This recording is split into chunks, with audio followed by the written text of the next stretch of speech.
Year of Learning, Dr. Paul Koningsberg, in memory of his brother, Dr. Sam Koningsberg, Shimon Reuven Bilebush, and Ed Goldberg's cousin, Nisan Hara Nisan Ben Fardosa. Paula and Bob Bromberg, in memory of their dear friend Julian Smith, Yehuda Ben Yisrael. Malka Mann, in memory of her family murdered in the Holocaust. Arav Tzvi Hirsch ben Shlomo Yaakov, Sarah bat Ephraim, Yisrael David ben Arav Tzvi Hirsch, Ephraim ben Harav Tzvi Hirsch, Adia bat Harav Tzvi Hirsch, Miriam bat Harav Tzvi Hirsch, Pesel bat Harav Tzvi Hirsch, Shalom ben Harav Tzvi Hirsch, Shlomo Yaakov ben Harav Tzvi Hirsch, Shmuel ben Harav Tzvi Hirsch.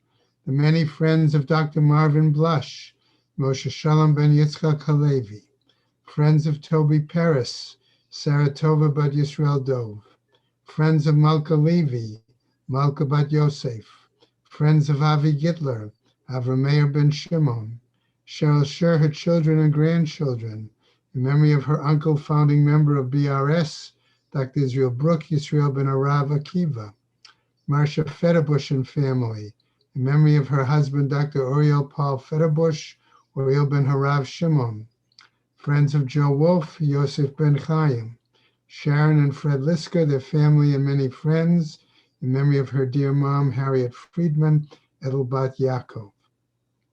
A Month of Learning by Ruth Burian, Judy and Edward Boyne, in memory of Ruth and Judy's mother, Hadassah bat Azriel Zelig Miriam, and father Yitzchak ben Yosef for Esther.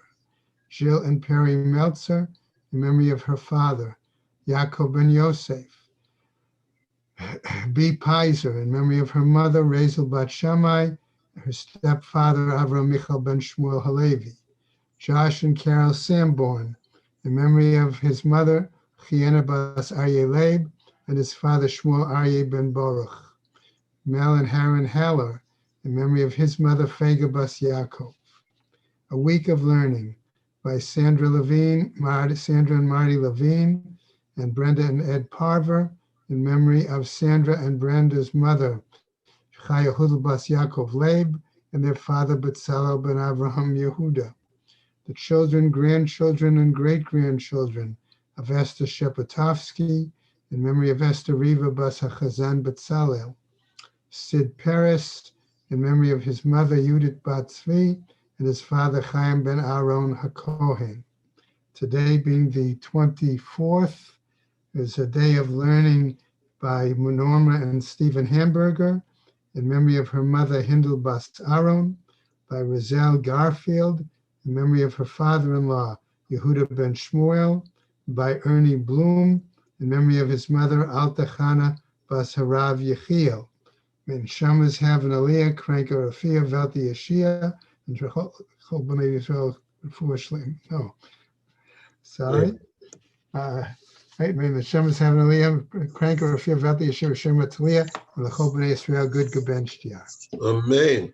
Okay. All right, we're starting Tzadi Hey, Amud Aleph, the very top of the Amud, and we're going to try to cover a little more than just a daf today. Matt Deaton, what does our Mishnah want to teach us? Again, we said dealing with the differences between Pesach Rishon, Pesach Sheni. Okay. Now remember, we did read the section from the Torah.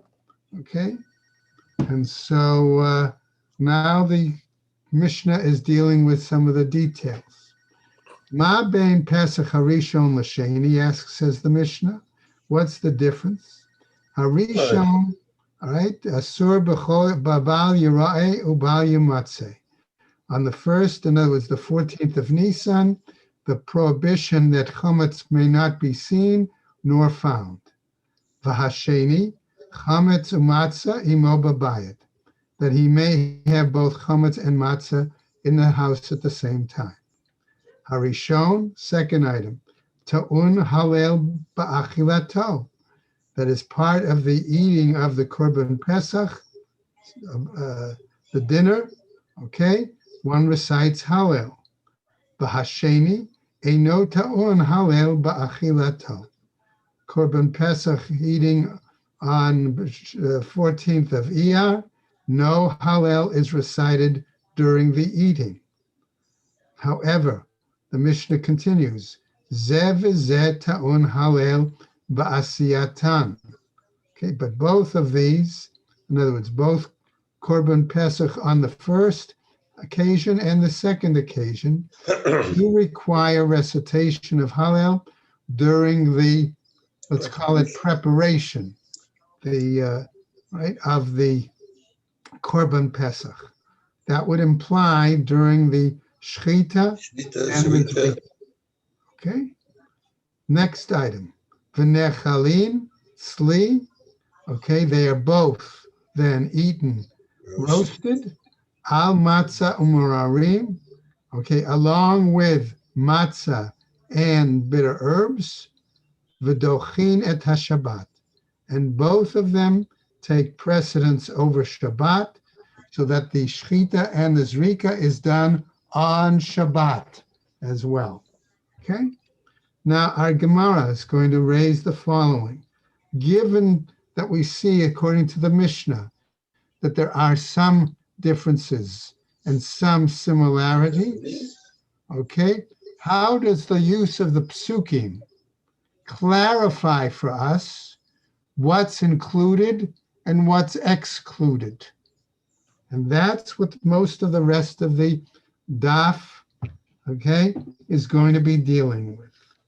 Tana Rabbanan, says a Braita, Kechol chukat haPesach ya'asu oto, citing right from the pasuk, right? Like all of the laws of the offering, right? It will be done. It, okay? So now that it seems to referring to the Korban Pesach on the second occasion. However, Mishnah Gemara Braita continues, b'mitzvah shebegufo hakatuv medaber, that this mitzvah is referring to those activities, I'm saying, that are connected with the essence of the animal sacrifice itself. That's what it's talking about. Mitzvah she'al gufo, but a mitzvah that is, I'm going to use the word beyond, an extension of the body of the offering. In other words, those other mitzvot that are required regarding the observance of Pesach. Okay? Minayin, how do we know about those? In other words, how do we clarify whether they are only for Pesach Rishon or Pesach Sheni? Talmud Lomar says the following Braita, Al matzot umorarim yochluhu.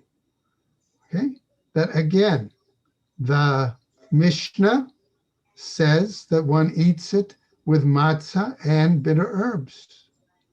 So the Braita continues, Yachol afilu, right, mitzvot shelo al gufo. That might mean that it needs to include those mitzvot that are not directly connected with the body of the Pesach offering. Okay? For example, like removing leaven, right? The Bal Yaroi, Bal Yamatzeh requirement. Talmud Lomar, however, the Braita again teaches, Ve'etzem lo yishberu bo. But then we have a very specific statement in the Torah that refers to the body of the Pesach offering that tells us one cannot break a bone. And therefore, ma shvirat ha'etzem miyuchad mitzvah shebegufo, the same way that the breaking of a bone is unique, particular, as a mitzvah for the body of the Korban Pesach, afko mitzvah shebegufo. So likewise, any mitzvah regarding the body of the Korban Pesach. Continuing now, Isi ben Yehuda Omer says, what about the fact that we have a part of the pasuk that says, Ya'asu oto, that they will do it? What does that refer to? b'mitzvat shebegufo hakatuv medaber. He says that must then also refer to those mitzvot that deal with the body of the Korban Pesach. Now, Amar Mar, the Braita tells us, however, the master has said what we just said before, Yachol af mitzvah shelo al gufo. We might have considered or thought that maybe because of that, when it says you will observe it, that might include a mitzvah that's not regarding the body of the Korban Pesach itself. Ha'amart, but here said you've just said b'mitzvah shebegufo hakatuv medaber, that with regard to a mitzvah of the body of the Korban Pesach, that's what Scripture is talking about. Hachi ka'ama. This is what it means to tell us. Hashta de amat al matzot mitzvat matzot umurarim yochlu. Now that you've said that the fact that the part of the pasuk that says eating it with matzah and maror, alma, therefore, ya'asu oto, lav dafkahu, that when it says you will do it, that not necessarily specific, right? Ema, and therefore I might say, havale kiprat uklau, that in that case, we might interpret this use of the psukim as an example of a prat, a detail, followed by a generality that expands it. V'ne'asa klal mosif al haprat. And thus we see that the generality expands, adds to the detail. Va'afilu kol milenami. And therefore we would think it might include all these other things, namely other mitzvot that are sha'al gufo, not directly connected to the body of the korban. Kamash malan comes to teach us that that's not the case. Now, Isi ben Yehuda, and therefore Isi ben Yehuda, hai etzem ma'i avidle. If that's the case, what does he do and how does he interpret the fact that we have a specific law that does deal with the body of the animal, the korban? How does he apply it? Mibayele le'echad etzem sheyesh bo moach. He applies it to the fact that on the one hand, there are bones that contained marrow, ve'echad etzem she'ein bo moach, and there are also bones that do not contain marrow. So in other words, that's how he applies it to the bones that contain marrow. V'rabanan, and as far as the rabbis are concerned, haya asu oto. This phrase of they will do it, okay, why is that needed? Maya of dele, what do they do with it? Mibaile she'ein shochtin et haPesach al hayachid. They need it to apply the practice that one does not slaughter an entire Korban Pesach for a single individual. The kama de efshar lahaduri mahadrinan, that as much as possible, we search after other people to join him. Tanu Rabbanan. Now we have a new Braita, and this new Braita cites the following. Kechol chukat haPesach ya'asu oto. Okay? In other words, it gives the full statement about ya'asu oto. Like all the other laws of the Pesach, one will do it. Yachol kashem shaharishon asur b'bal yerai bal yamatzeh. It's possible I may have thought that whereas on the first occasion we have the prohibition of not seeing and not finding, in other words, not having in one's possession, kach sheni asur b'bal yirai bal yamotze. That therefore, this on the second occasion, there also should be a prohibition of not seeing and not having in one's possession. Talmud Loma, however, the text of the Torah teaches, al matzot umarorim yochluhu, that one eats it with matzah and bitter herbs. Ve'ein li ela mitzvat aseh, and here I only have a positive commandment. Mitzvat lo ta'aseh minayin. Where do we know that? How do I know then? What Okay. about the prohibitions like Bal Yoroi or Bal Yamot? Right. Does that apply? Talmud Loma. Wait a second, says the Braita. We have another example where it says, Lo yashiru mimenu ad boker, that you're not permitted to leave it over until the morning. Ve'em li ela, right? Mitzvat lo ta'aseh shenitak la'aseh. And here, okay, I have an example of a lav, okay, a negative prohibition. That's a commandment, but it is separated from a positive commandment. In other words, a positive act is going to, I don't want to use the word retroactively, but it's going to impact on this love.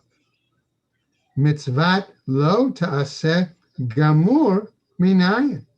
How do we know then that we might apply complete negative prohibitions in this case as well? Talmud Lomar. Again, we have a pasuk that says, Ve'etzem lo yishbaru bo. The bone shall not be broken. Mahaprat mifurash. Okay. The same way then that the detail is explicit, spelled out.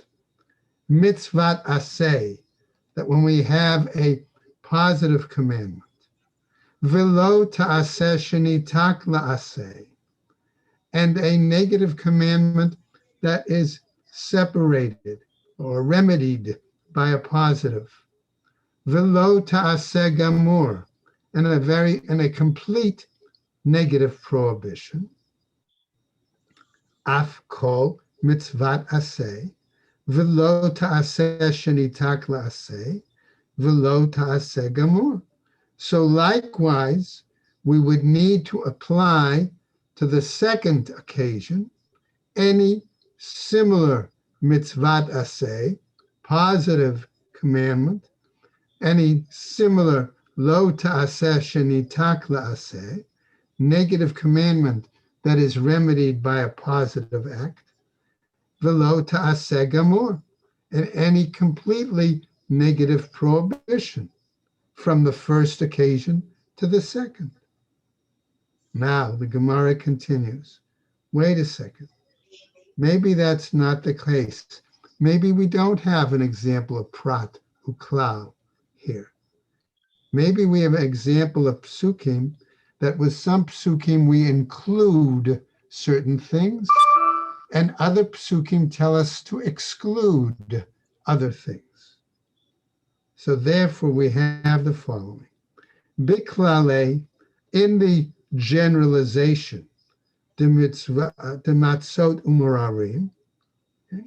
In other words, including those items that may be directly related to the goof of the korban, mai kamarabe.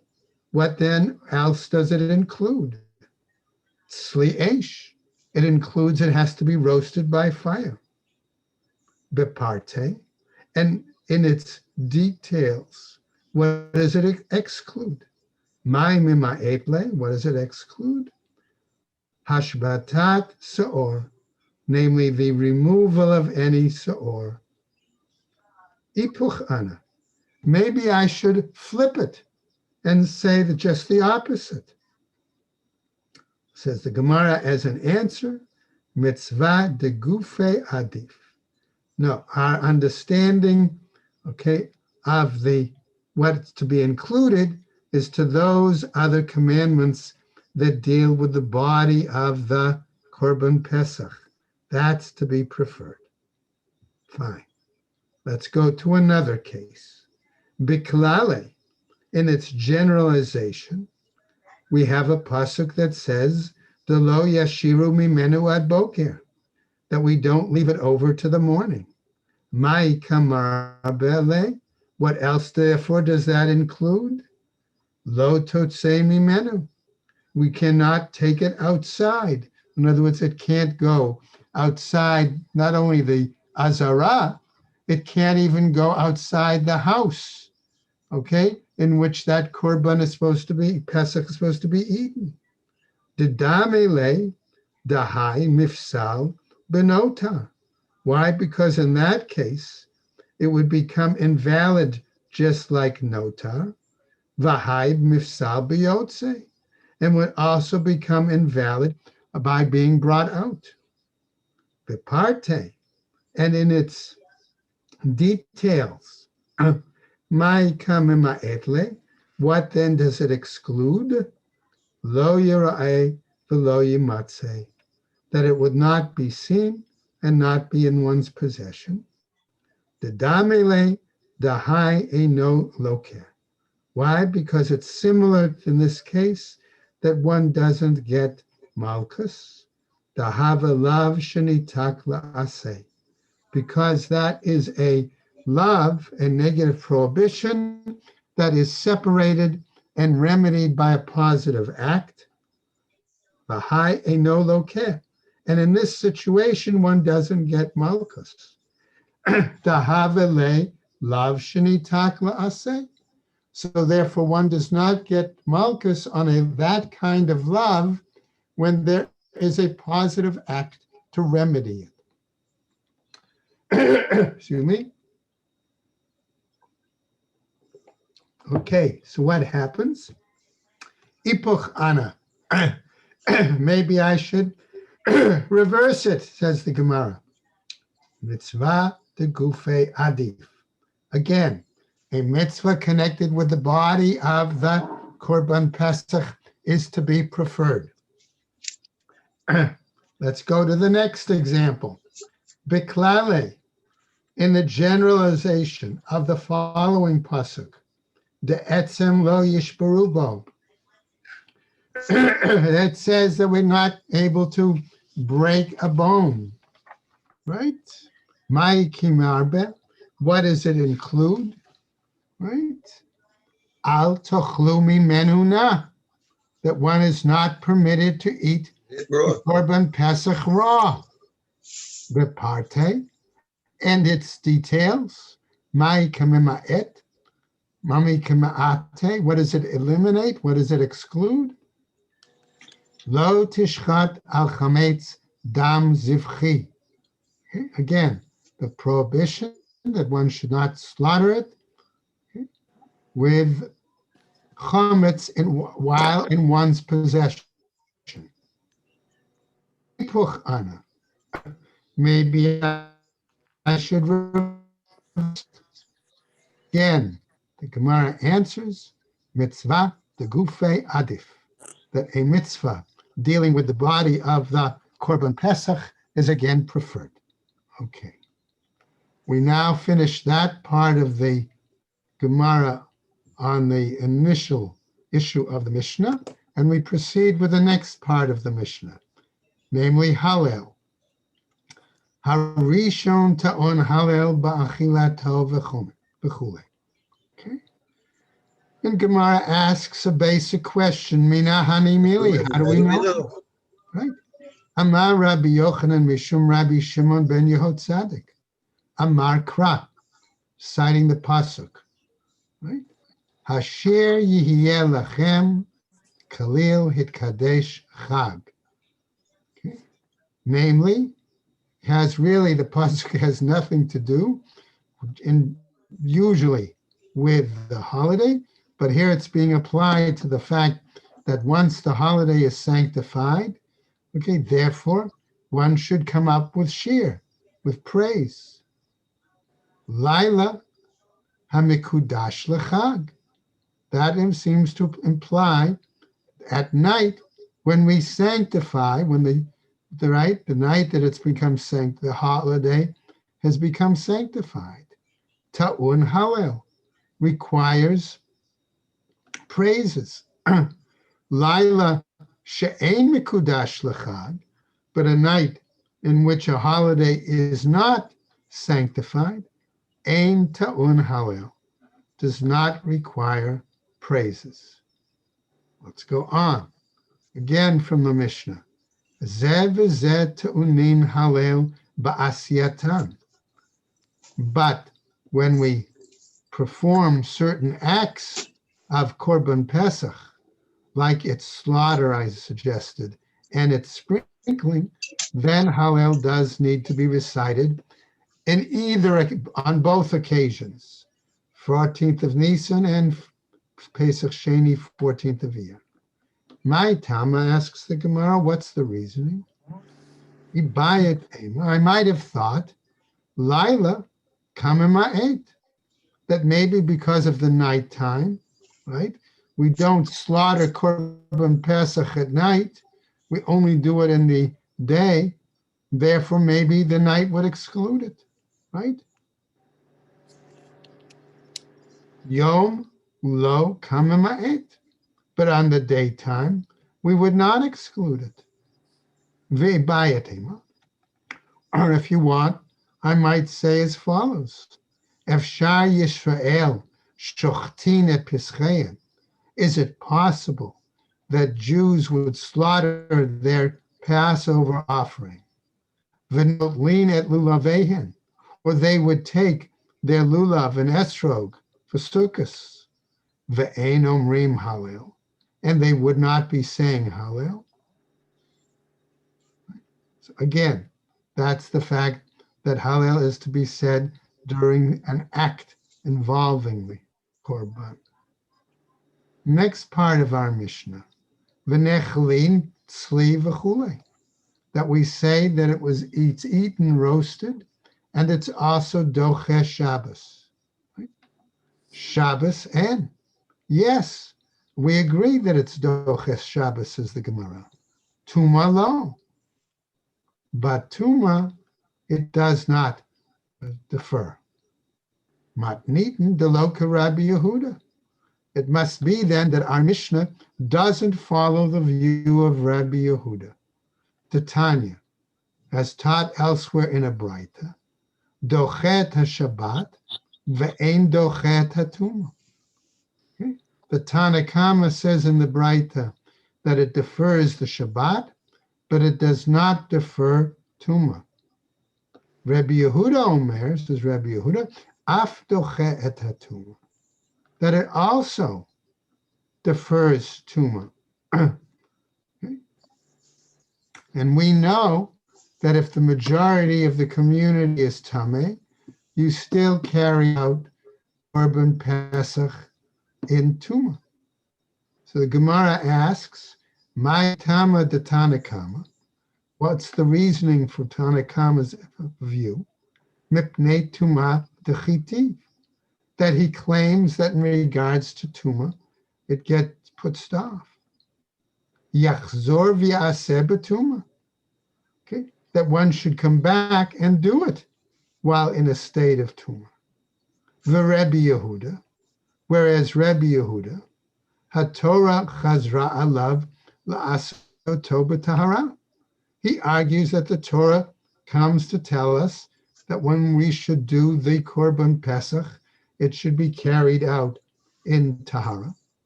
Lo zocheh ya'aseh b'tumah, that one does not have the merit, the ability, the willingness to do it when Tameh. Now, new Braita. Tanu Rabbanim, says this Braita. Pesach Rishon Dochet HaShabbat, that on the 14th of Nisan, that Pesach does defer Shabbat.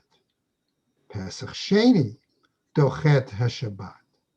and spells out that on Pesach Sheni, it also defers Shabbat. Pesach Rishon dochet hatumah, that on the occasion of the first Pesach, Pesach Rishon the 14th, there's a deferment of Tumah. Pesach Sheni doche et hatumah. This Braita says that Pesach Sheni also defers Tumah. Furthermore, the Braita tells us, Pesach Rishon ta'un lina, that on the first Pesach, it requires staying over.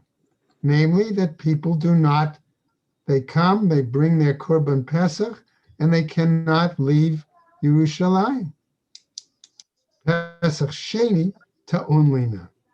And this Braita claims that on Pesach Sheni also, people come if they need to bring their Korban, do it, and also required to stay over in Yerushalayim. Furthermore, doche et hatumah kiman, that it defers the tumah, asks the Gemara, according to whom? To Rabbi Yehuda. So that Braita must be according to Rabbi Yehuda. Well, Rabbi Yehuda ta'un lina, but do we also then say that Rabbi Yehuda requires that for Pesach Sheni, people have to stay over in Yerushalayim as well? Vahatanya. But here we have another Braita, which says explicitly, Rabbi Yehuda Omer, minayin lePesach Sheni, she'ein ta'un lina.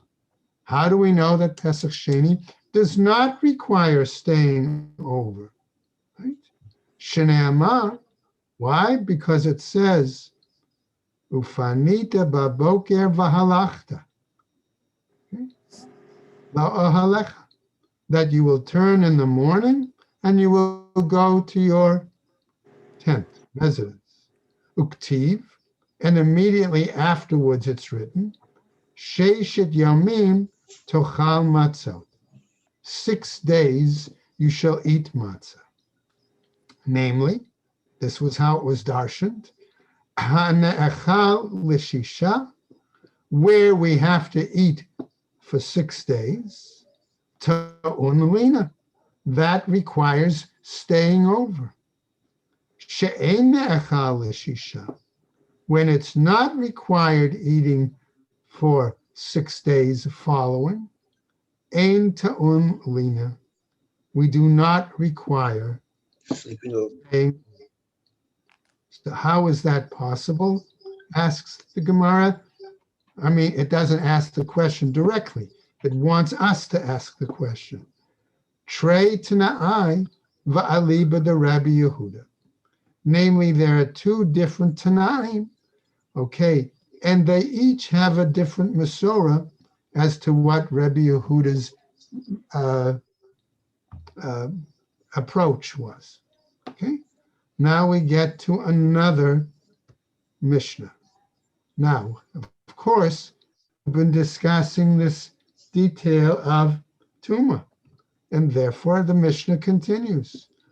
HaPesach Sheba B'Tumah. What about the Pesach offering that we said the majority of the community was Tameh, and therefore it's still carried out because of B'Moado, the requirement to do it in its appointed time?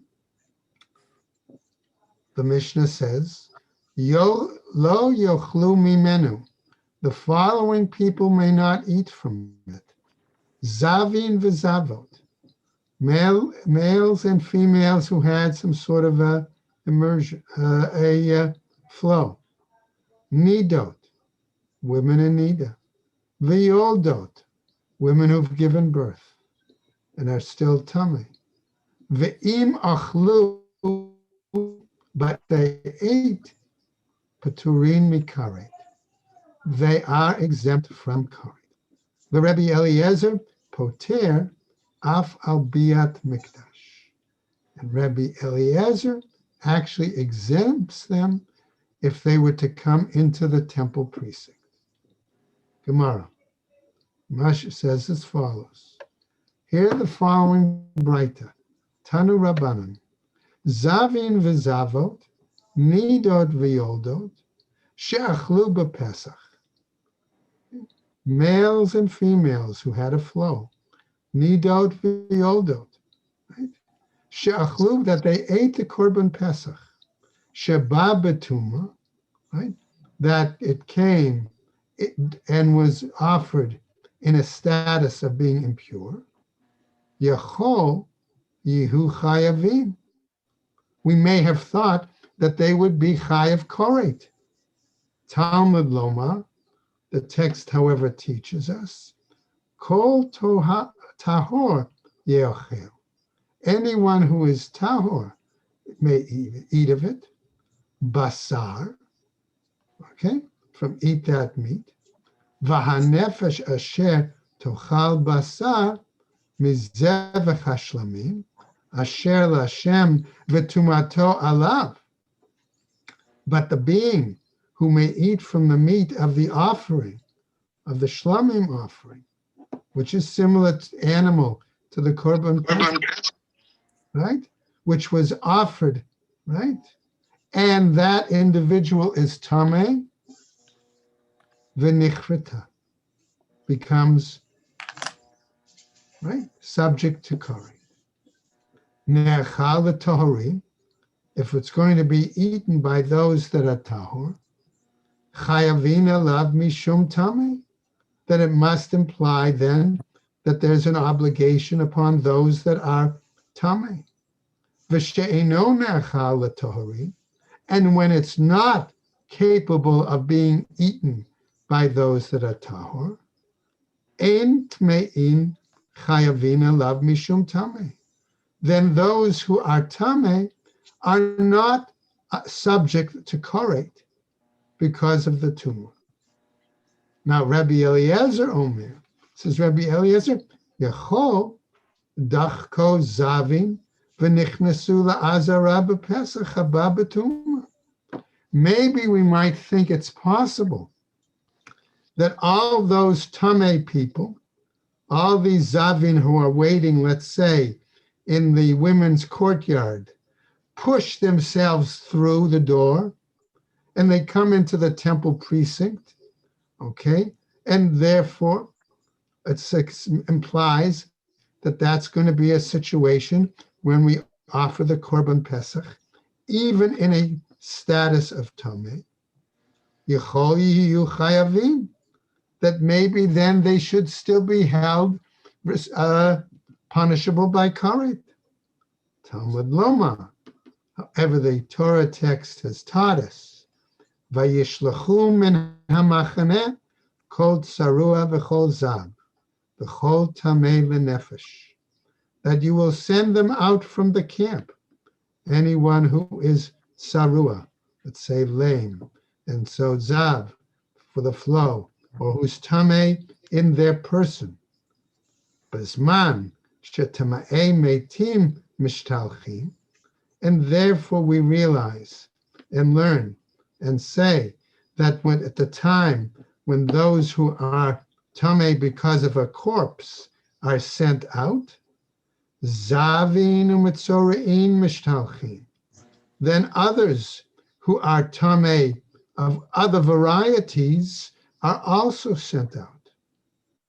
Ein tmei meitim mishtalchim, at a time when we don't send those that are tameh corpse outside, ein zavin u'mitzorein mishtalchim, then others who are tameh because of other reasons also are not sent out.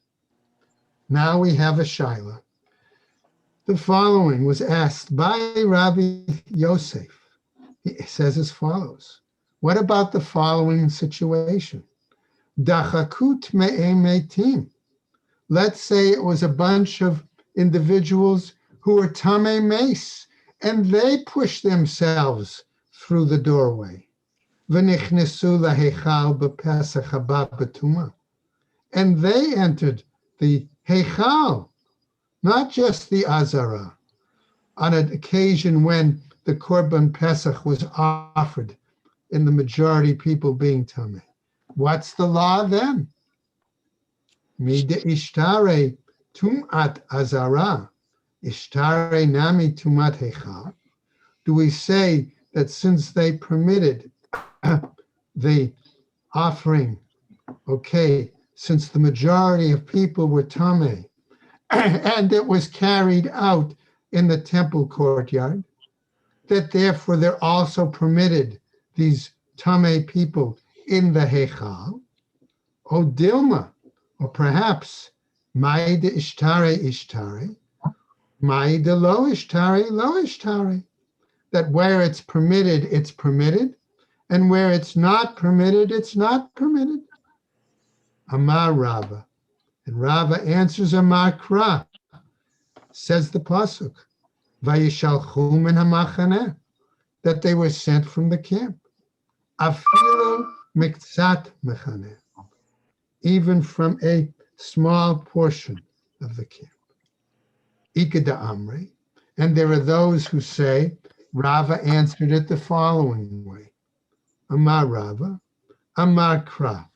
The pasuk states, Vayishalchu min hamachaneh el michutz lemachaneh tishalchum, that you will send them from outside the camp, and to the outside of the camp they will be sent. Kol heche de karinen bay el michutz lemachaneh tishalchum, wherever we read and say that it's to the outside of the camp you shall send them, karinen bay, so therefore we also read and say, Vayishalchu min hamachaneh, that will send them outside the camp. Now, Bai Rav Yosef asks again, Dachaku tmei metim va'achlu imurei Pesach haba betuma. Mahu. Let's ask, says Rav Yosef, that these same or other tamei metim push themselves through into the Azara, and what did they do? They ate from the Imurim, from the sacred portions that should have been part of the, right, burnt up on the Mizbeach, right? From a Korban Pesach that was offered in Tuma. Mahu, let's go over to Tzadi Vav, right? What do we say here? Mida ishtare tumat basar, ishtare nami tumat imurim. Do we say, sorry, that they were, since they were permitted eating the Korban Pesach, a Tuma status, that they're also permitted to eat the Emurim in a Tuma status? O Dilma, or perhaps, Mai de ishtare, where it's permitted, it's permitted. Mai de lo ishtare, and where it's not permitted, it's not permitted. Right? Amar Rava. Rava says as follows: Michdei tumat imurim. Since we're talking about the tuma status of these holy offerings that normally, right, go on the Mizbeach, ask the question, Mehacha itrabe, where then might they be included? Amar Rava, Michdei tumat imurim, right, we said that. Mi tumat basar.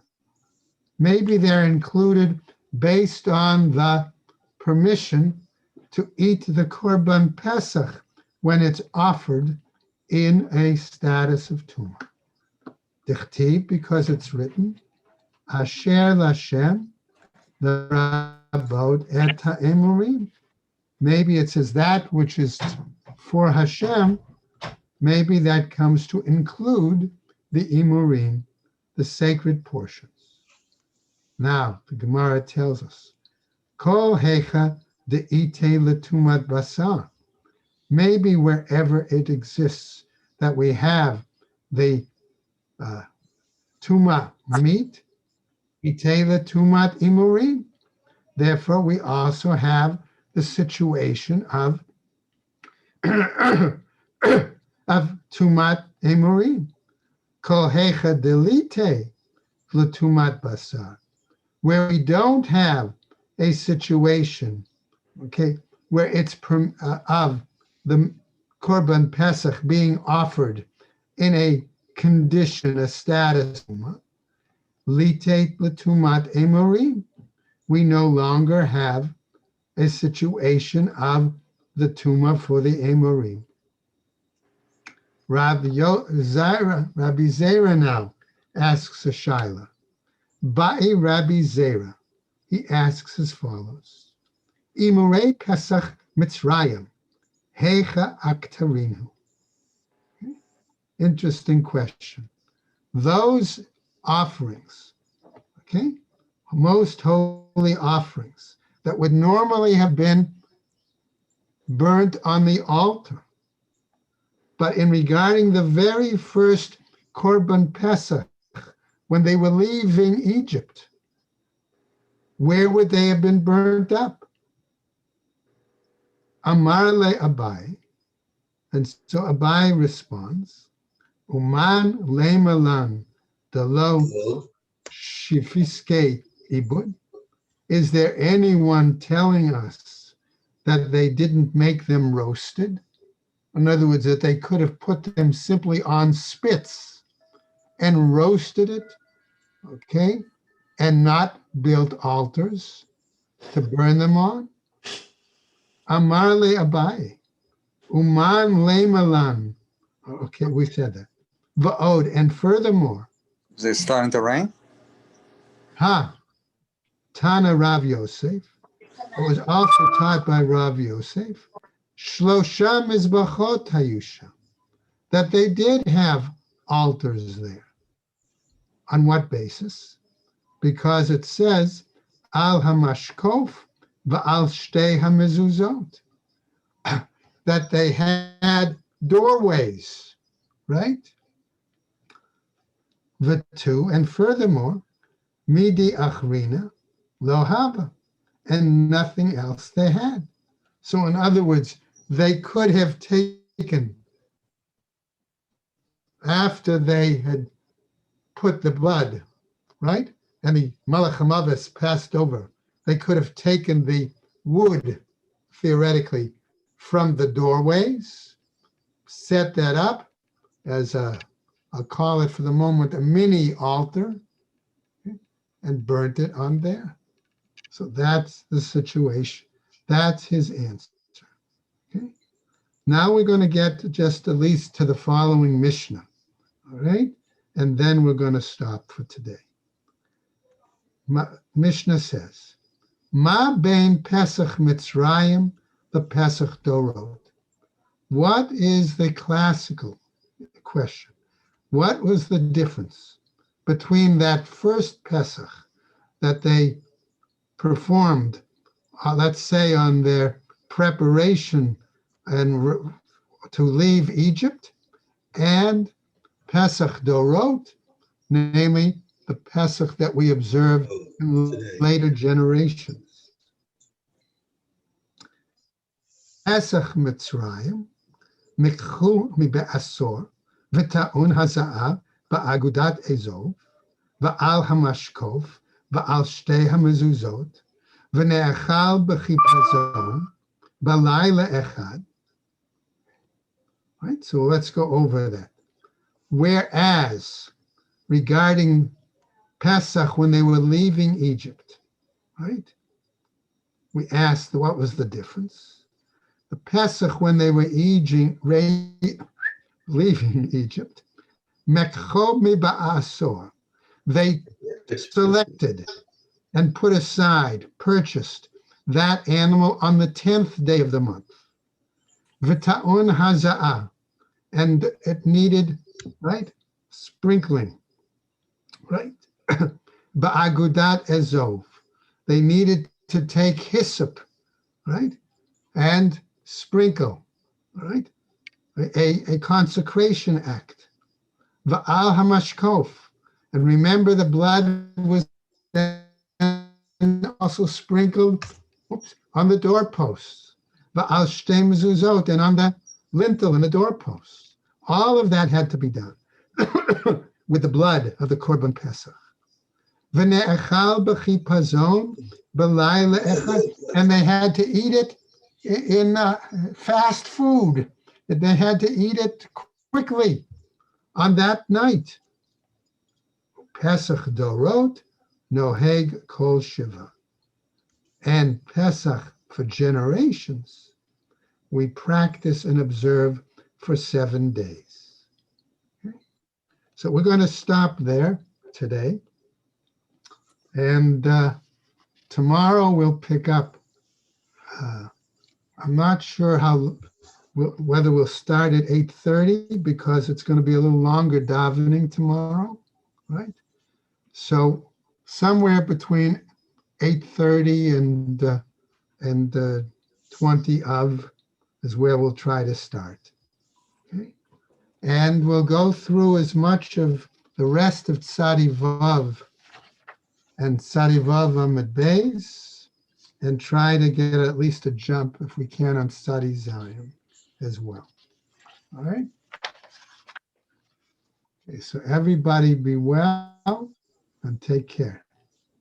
Have a good day, everyone.